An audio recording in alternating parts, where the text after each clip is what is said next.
The Crixian battle cruiser, Shadow Strike, hung motionless in the void, its crystalline hull absorbing virtually all electromagnetic radiation. Captain Vextar stood on the command deck, mandibles clicking in anticipation as he studied the approaching human vessel through the ship's quantum imaging array.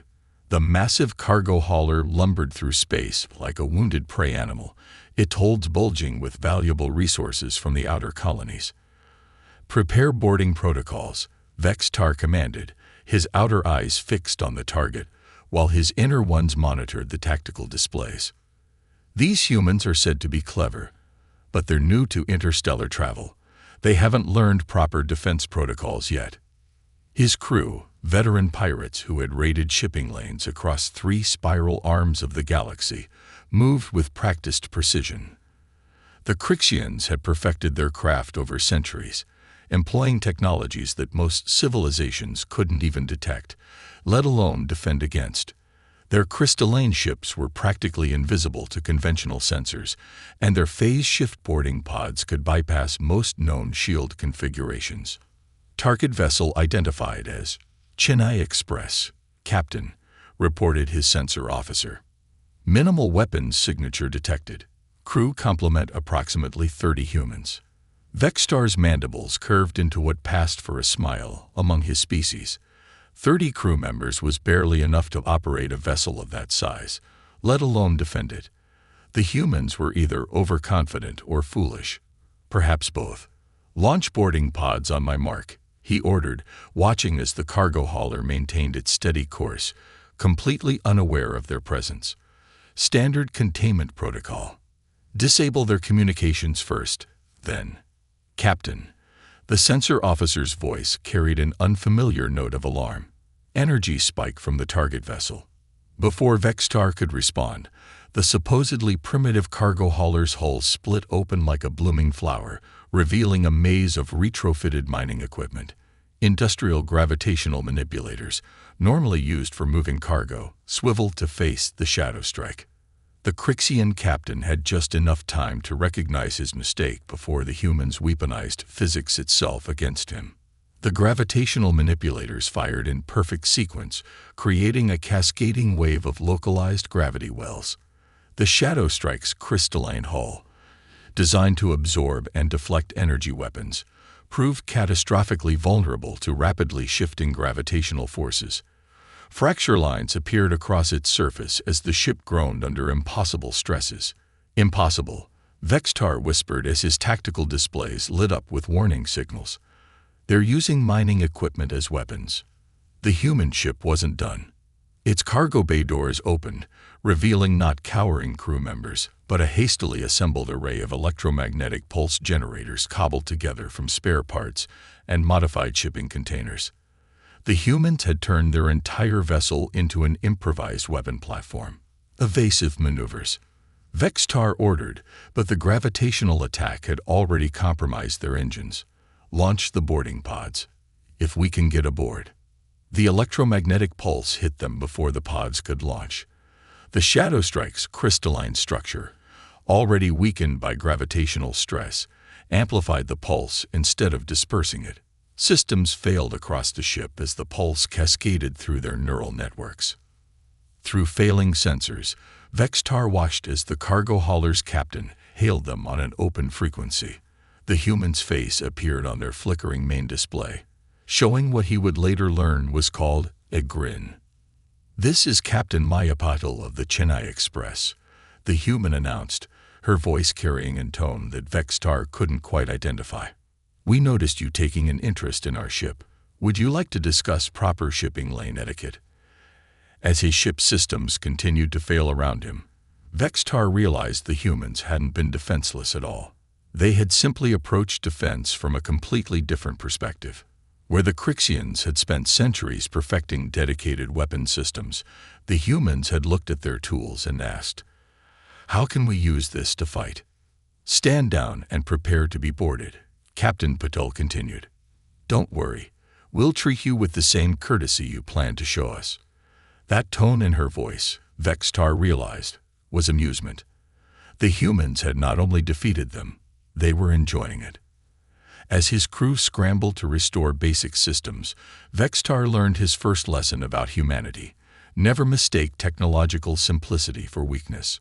The humans hadn't survived and thrived on their violent homeworld by being predictable.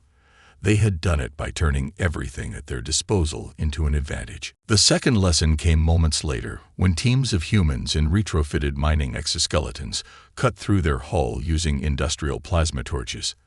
The Crixians' advanced combat training proved useless against opponents who fought with repurposed tools and improvised tactics. The humans moved through the ship like they were conducting a particularly aggressive maintenance operation, systematically disabling systems and securing the crew.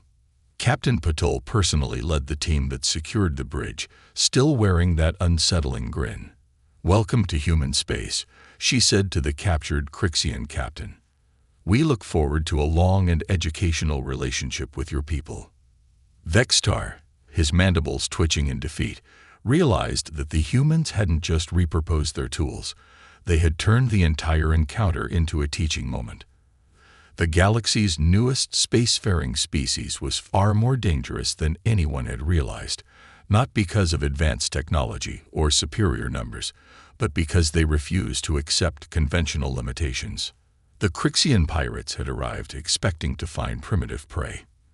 Instead, they had become an object lesson in why underestimating humanity was a mistake none of their species would make again.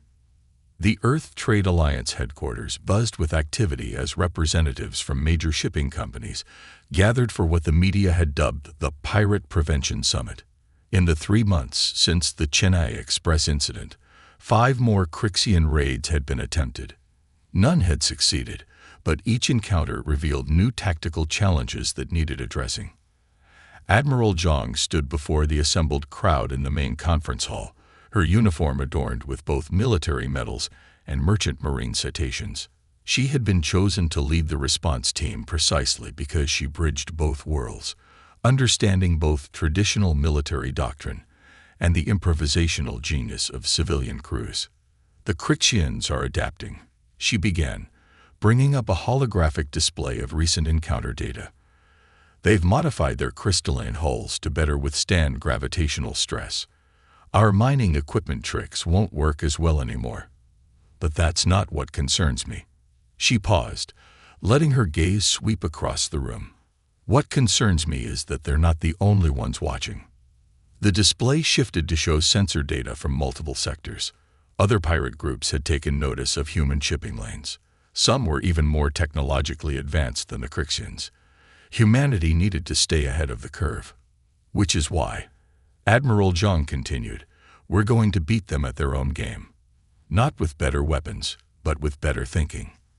The next hour detailed what would become known as the Merchant Marine Doctrine. Instead of trying to turn cargo ships into warships, they would embrace their civilian nature. Every tool, every piece of equipment, every aspect of normal operations would be examined for its defensive potential. In the months that followed, human cargo ships underwent subtle but significant changes. Standardized shipping containers were modified with reinforced panels that could deploy as emergency barriers. Maintenance drones were upgraded with enhanced sensors and makeshift EMP generators. Even the ship's waste reclamation systems were redesigned to be able to spray superheated plasma in defensive patterns. But the most significant changes weren't to the equipment, they were to the crews themselves. "Think like a builder, fight like a mechanic," became the unofficial motto of merchant crews. Regular drills included scenarios where teams had to defend their ships using nothing but the tools at hand. Innovation wasn't just encouraged, it was required for promotion. Captain Maya Patil, now a senior instructor at the Earth Trade Alliance's defense program, watched as a crew demonstrated their latest innovation.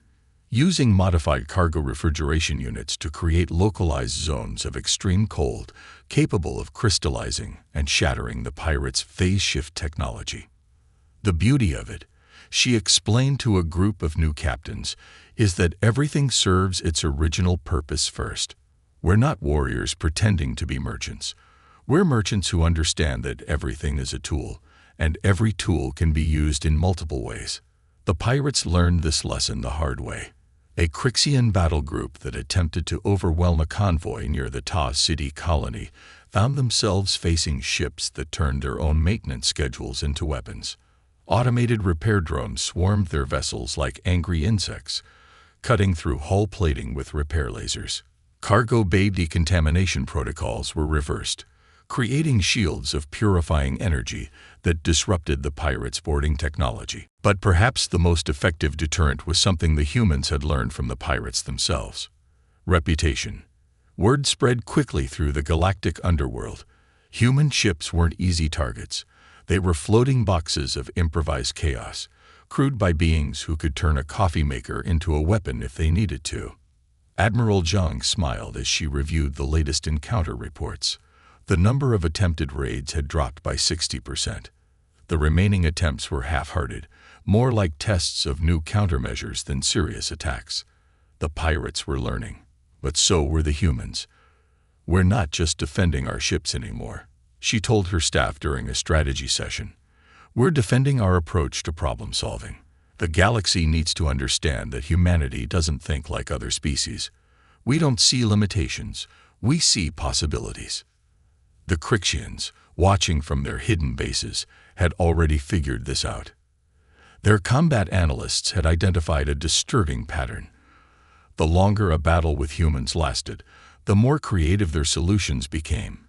It was as if combat itself was just another engineering problem to be solved, and humans loved solving problems. Their reports back to their leadership contained a warning that would soon become common knowledge among spacefaring species. Humans don't rely on superior technology or overwhelming force. They turn everything into a weapon, even defeat itself. The only way to win is not to fight. As the Earth Trade Alliance continued to refine its defensive strategies, one thing became clear: humanity's greatest weapon wasn't their improvised tools or clever tactics. It was their fundamental belief that anything was possible if you looked at it from enough angles. And they had only just begun to explore the angles.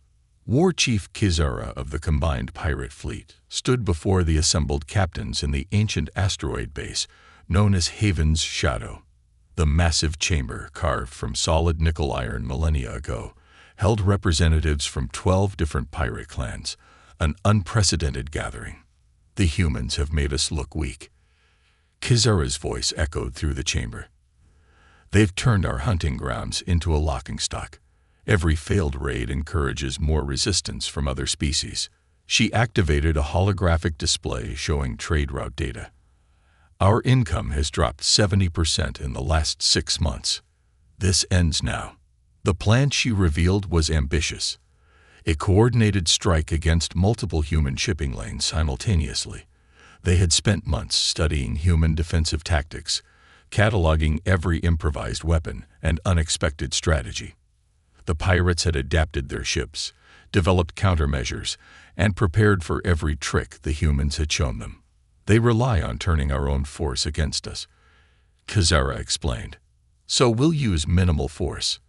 They expect us to cut through their hulls, so we'll phase through them instead. They think they understand our technology now. Let them face our full arsenal." The gathered pirates failed to notice that their supposedly secure meeting was being observed. Deep in the asteroid's ancient tunnels, a small device no bigger than a maintenance drone was recording everything. The Earth Trade Alliance had learned early on that the best defense was good intelligence. 3 weeks later, a massive human cargo convoy departed Earth's solar system.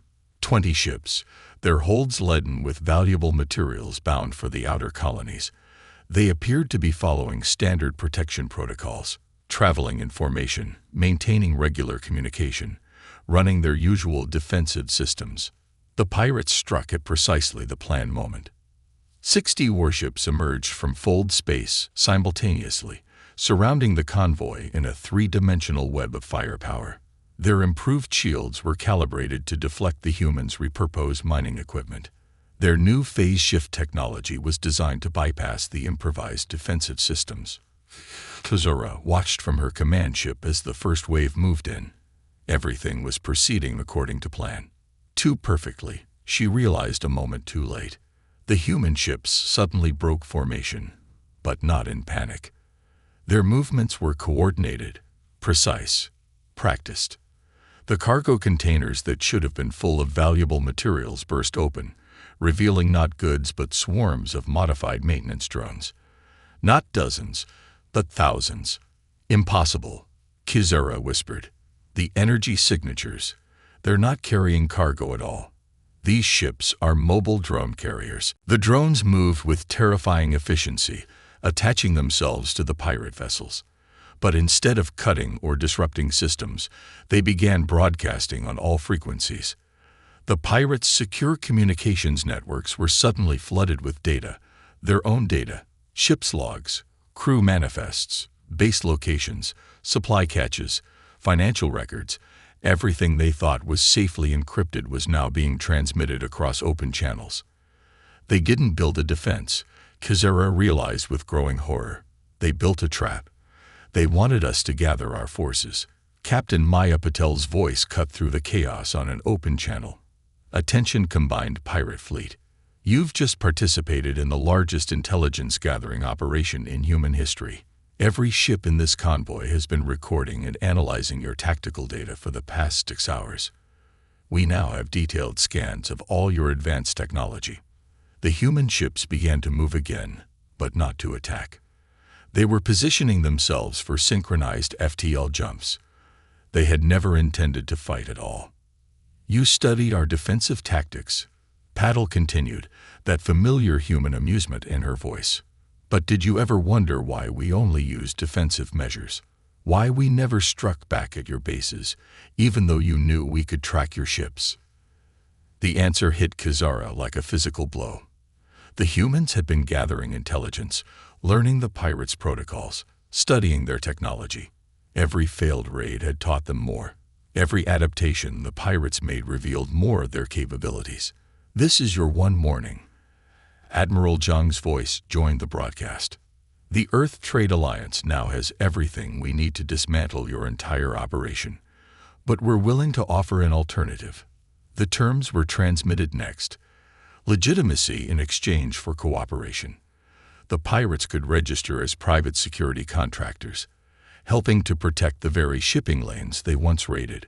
Their skills would be valued, their technology studied and improved upon, their experience respected. You have 24 hours to decide, Zhang concluded. After that, we start dismantling your organization piece by piece. And trust me, we've gotten very good at taking things apart. Kizura looked at the data streaming across her displays. The humans hadn't just outfought them. They'd outthought them. Every pirate tactic, every secret protocol, every hidden base location was now compromised. They had come to spring a trap, only to find they'd been caught in one laying in wait for months. The worst part was the realization that the humans could have done this at any time. All their defensive innovations, their improvised weapons, their seeming reluctance to strike back. It had all been a carefully crafted deception to encourage the pirates to gather in force. Your species is terrifying, Kizura sent on a private channel to Admiral Zhang. No, Zhang replied. We're just practical. Why fight an enemy when you can turn them into an ally? Now shall we discuss terms? The massive space station, Unity Point, hung in high orbit around Europa. Its crystalline spires and metal frameworks representing a fusion of human and Crixian engineering. 6 months after the Great Ambush, it had become the center of an unprecedented experiment in interspecies cooperation. Former War Chief Kizura, now Security Director Kizura, stood in the station's main observation dome alongside Admiral Zhang, watching as a mixed crew of humans and Crixians conducted maintenance on a modified pirate vessel. The ship's once stealth crystal hull now gleamed openly in Jupiter's reflected light, proudly displaying its new designation as a rapid response security cruiser.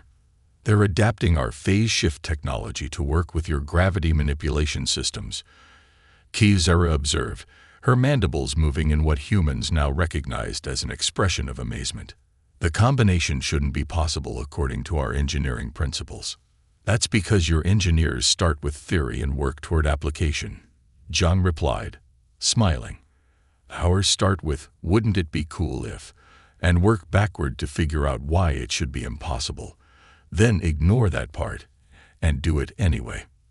The transformation of the pirate fleets into legitimate security forces hadn't been smooth. Centuries of tradition and ingrained behaviors didn't change overnight. But the humans had approached this challenge the same way they approached everything else, by thinking sideways. Instead of trying to force the pirates to abandon their ways completely, the Earth Trade Alliance had channeled their existing skills and attitudes into new directions. Raiders became rapid response teams. Ambush tactics were repurposed for intercepting actual threats. The pirates' vast intelligence networks, once used to identify targets, now served to maintain security across trading routes. "Watch this," Zhang said, pointing to where the modified vessel was powering up its new hybrid systems. The ship suddenly shifted, its crystalline hull seeming to blur as human gravity technology and Crixian phase shift systems worked in harmony. The result was a vessel that could not only avoid detection, but could actively manipulate the space around it. "We're calling it the ghost field," Zhang explained. "Your phase shift technology allows for passing through matter. Our gravity manipulation lets us control the space around the ship. Together, they create something entirely new." Kizura clicked her mandibles thoughtfully.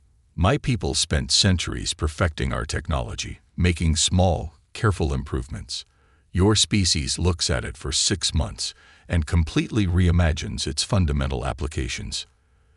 That's because we're not bound by knowing what's supposed to be impossible." A new voice joined them. Captain Maya Patil approached, now wearing the insignia of both the Earth Trade Alliance and the combined security fleet. "When you don't know something can't be done, you're free to figure out how to do it." The observation dome's displays lit up with incoming data as another mixed crew completed a test run through the Jupiter system's shipping lanes. Former pirate vessels, now converted into patrol ships, worked alongside human cargo haulers in a complex dance of efficiency and security. "The real breakthrough," Paddle continued, "wasn't in the technology. It was in understanding each other. You thought our defensive innovations were the result of desperation. We knew your raiding wasn't just about profit. It was about proving superiority." Kizura's inner eyes blinked in surprise. "How did you know?" "Because humans used to be pirates too," Zhang answered. "Long ago, on our oceans, we understand the culture, the need to demonstrate strength. We just showed you a different way to prove yourselves." The displays showed more ships arriving at Unity Point, vessels from other species that had once been victims of piracy. They came now not in fear, but in interest, seeking to learn from this new cooperative venture. The station had become more than just a security hub. It was becoming a symbol of transformation. "Your people have taught us much about efficiency and coordination," Zhang acknowledged. "Our combined forces are more effective than either of us were separately. But more importantly, we're creating something new together." The truth of this was evident in the crews working throughout the station. Humans and Crixians had begun adopting each other's habits and perspectives. Human engineers were learning to appreciate the elegant precision of Crixian technology. Crixian tacticians were beginning to embrace human-style creative problem-solving. "The rest of the galaxy is watching," Kizura noted, her tone carrying both pride and amusement. "They're trying to understand how their greatest security threat and their newest spacefaring species have become partners." "Let them watch," Paddle grinned. "Maybe they'll learn what we have, that the best way to handle a potential enemy is to turn them into an invaluable ally." As if to emphasize her point, alarms suddenly blared throughout the station. A genuine distress call had been detected in a nearby shipping lane. Within moments, a mixed human-Crixian response team rushed to their ships, their movements showing both the precision of Crixian training and the adaptability of human tactics. "Together we're not just stronger," Zhang mused as they watched the teams deploy. "We're becoming something entirely new. And we're just getting started." The response ships vanished into fold space, their hybrid systems allowing them to reach the distress call faster than either species could have managed alone. They carried with them not just advanced technology, but a new way of thinking about cooperation and possibility. The pirates who had once terrorized the shipping lanes were becoming its greatest defenders, and in doing so, they were helping to reshape the galaxy's understanding of what was possible when different species chose to work together rather than against each other. 5 years after the formation of Unity Point, the Galactic Commerce Council held its first session with former pirate clans in attendance. The Great Chamber on New Geneva Station was packed with representatives from dozens of spacefaring species, all gathered to witness something that would have been unthinkable just a few years ago. Security Director Kizara and Admiral Zhang stood together at the podium, presenting the results of their joint security initiative. The statistics were impossible to ignore. Piracy had dropped by 95% in protected sectors. Trade volume had increased by 300%. Ship losses were at an all-time low. But the most surprising numbers weren't about security or commerce. They were about innovation. The combined security fleet has registered over 2,000 new patents in the past year alone. Zhang announced to the assembled delegates, each one representing a fusion of technologies and methodologies that no single species could have developed independently. The holographic display behind them showed examples. Ships that could phase through asteroid fields while collecting minerals, maintenance systems that could repair hull breaches in seconds, communication networks that were virtually impossible to hack or intercept. We didn't just end piracy, Kizara added, her translator perfectly conveying the pride in her voice. We turned it into something better. The same skills that once disrupted trade now protect and enhance it. Captain Maya Patel, now Fleet Commander Patel, stepped forward to demonstrate their latest achievement. The display shifted to show a live feed from deep space, where a massive ship was emerging from fold space. It wasn't a warship or a cargo hauler, but something entirely new. The Frontier-class Explorer, Patel announced. The first vessel designed and built jointly by humans and former pirate clans. It combines every lesson we've learned, every technology we've merged, every principle we've discovered together. The ship was beautiful in an impossible way, its crystalline hull flowing seamlessly into metal and composite sections. It could fade from view like a ghost or shine like a star. Its systems represented not just a combination of technologies, but a genuine fusion of different ways of thinking about space, time, and possibility. This ship can do things neither of our species thought possible, Patel continued. Not because we developed better technology, but because we learned to see through each other's eyes. The humans learned precision from the Crixians.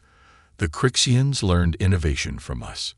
Together, we've begun to understand that the real frontier isn't space, it's possibility itself. The council chamber erupted in discussion as delegates realized the implications. This wasn't just about security or trade anymore. It was about the potential for genuine cooperation between different species, different ways of thinking, different approaches to the universe itself. From her seat in the audience, Dr. Sarah Chen, the same Captain Chen who had first demonstrated human ingenuity against the pirates years ago, smiled as she watched her old adversaries become humanity's strongest advocates. Her research team had just completed a fascinating study on how human and Crixian brains responded differently to problems, and how exposure to each other's methods had actually begun changing neural patterns in both species. We're not just sharing technology, she had written in her report. We're sharing ways of thinking. The pirates taught us the value of precision and patience. We taught them the joy of impossible solutions. Together, we're learning that the best innovations come not from proving superiority, but from embracing difference. As if to prove her point, the Frontier systems suddenly detected an anomaly in nearby space, something that neither human nor Crixian sensors could have found alone. The ship's hybrid detection systems, born from the merger of pirate stealth technology and human adaptive algorithms, had discovered what appeared to be a naturally occurring fold space phenomenon. The council watched in amazement as the Frontier approached the anomaly, its revolutionary systems allowing it to safely study something that might have destroyed a lesser vessel. This wasn't just exploration.